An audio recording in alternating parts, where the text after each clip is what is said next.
Good evening, sports fans! Crobat for the win of the Token Minorities here today with Season 8, Week 10 of the NPL against Greglulator, the Los Angeles Clefable. Now, this is the final week of the season. This is the team builder for that week, and I want to go over the sets that I have for the week.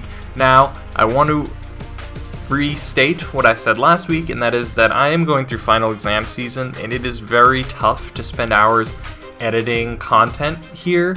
So unfortunately, I am not going to be doing extra edits for this week's uploads. I decided it would be for the best of my grades, and you know, that's 5 hours of studying that I could get done. So that's really important to me, and I decided it would just be more important to just upload this and upload the game.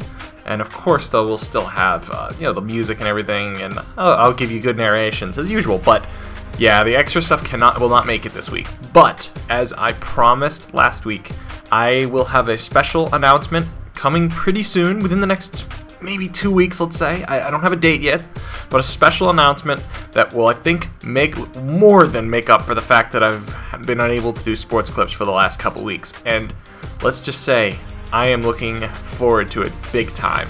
That's for sure. Now, why don't we take a quick peek at what Greg has for his team, and then we'll talk about his threats. Alright, so Greg has Landorus T, Mega Charizard X, Scizor, Rotom Wash, Raikou, Celebi, Gardevoir, Swellow, Raticate Alolan, Toxicroak, and Barbaracle. So the big threats I see immediately. Landorus T, of course, just Intimidate, big attack, it's a Z-move user, so all of that is just scary. Mega Charizard X, I don't have much for it. If he gets to +2, I might be completely screwed, who knows? I'm hoping not. And I'm actually generally scared of Swellow, actually. I mean, it might not sound that scary, but it's very fast. It outspeeds, I think, pretty much everything on my team. Probably everything. And Choice Specs Boom Burst really hits everything hard. So I am going to definitely keep all of those in mind when prepping for this week. Alright, let's jump into my team and see what I got. Alright, so for the first Mon, we've got Gyarados, Mega Gyarados rather, Intimidate, Ice Beam, Fire Blast, Earthquake, and Thunder Wave. So you're gonna say, what the heck are you doing here? You're wrecking the salvage arm? No.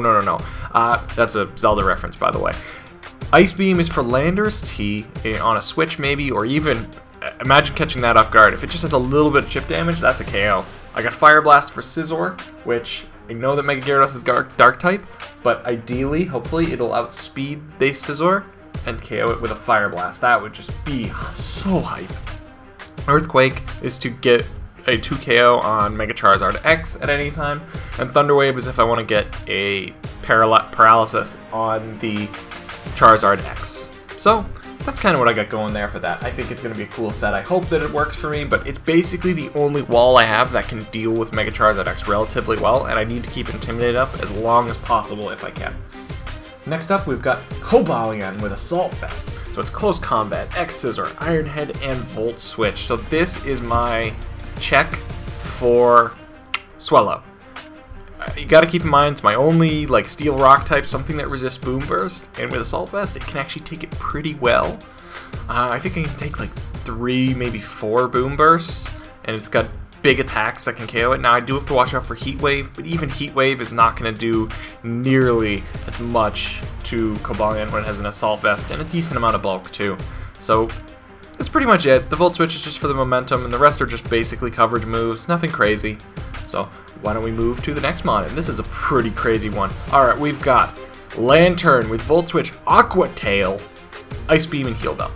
Now, why on earth am I using Aqua Tail, and why on earth am I investing in attack just a little bit? Okay, so if he is Calm Mind Raikou and tries to set up on this Lantern, he will easily win the game. Because if he gets to +6, I'm done for. I have nothing to break this thing up. I have checked its entire move pool to try to find a special move that would break Raikou's sub, especially after a Calm Mind. Could not find one. So I decided to try Aqua Tail and see what that calc looked like. And turns out, with only 24 attack investment, it will break a Raikou sub 100% of the time. And I'm assuming this Raikou, by the way, will have some bulk, just a little bit though, only enough to outspeed. I think I decided on Cobalion. So like I gave the rest, I put the rest of the Raikou's bulk that, you know, it can trim off speed into HP, and it was still able to KO 100% of the time. This is what that investment is for. And so Aquatail will break that sub if he brings a Calm Mind Raikou with sub.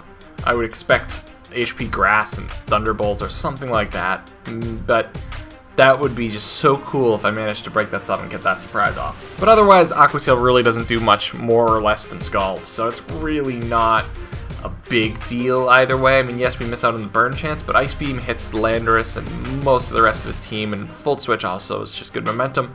I really also wanted Heal Bell because I feel like Rotom's probably going to carry Toxic, and this also is a good Rotom check. It's not a great counter because it can't really do much back, but it can at least Heal Bell the Toxic away that I anticipate.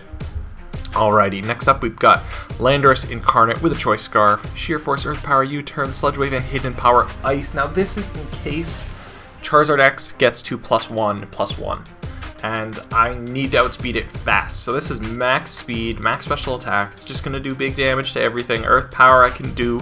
I got so much that I can use this for late game if I need to, but it's basically insurance against Charizard X, and HP Ice covers the Landorus Incarnate, so that way I don't lock myself into Earth Power or need to lock myself into any other moves. Alright, and finally we've got Tornadus with a Fly MZ, Regenerator, Defog, Heat Wave, U-Turn, and Hurricane, so it's just more coverage more or less. I needed a Defogger. Hurricane is just a solid move, and plus the Fly MZ will give me Z. Hurricane might be helpful late game. We have got the Heat Wave, of course, and that is for Scizor, because I wanted one other move to hit Scizor pretty well, but this thing actually hits the rest of his team pretty darn well, so that's a good thing. That's a good thing, indeed. Beyond that, we've got one more mon, and that is Mamoswine. Mamoswine's got the Icicle Plate, Icicle Crash, Ice Shard, Earthquake, Stealth Rock. Now that's what we're packing this week. It's got a little bit of bulk, it's adamant, you know, it's got enough to take a couple of attacks. I don't remember off my head, I built this team like 2 weeks ago. I'm sure if I looked at what I was EVing it for, it was specially EV'd for something, to live something. But either way, it definitely is going to hopefully set up some rocks and do some big damage to the rest of his team and hopefully get an Ice Shard KO or two. I would love that. So, that's my team for the week against Greg. You guys will get to see the match tomorrow, and who knows what will happen. I'm sure excited. It's the last game of the season before we move on to the off-season, and like I said, we'll see what I end up doing in the off-season. It's going to be a pretty cool surprise. We'll see you guys next time.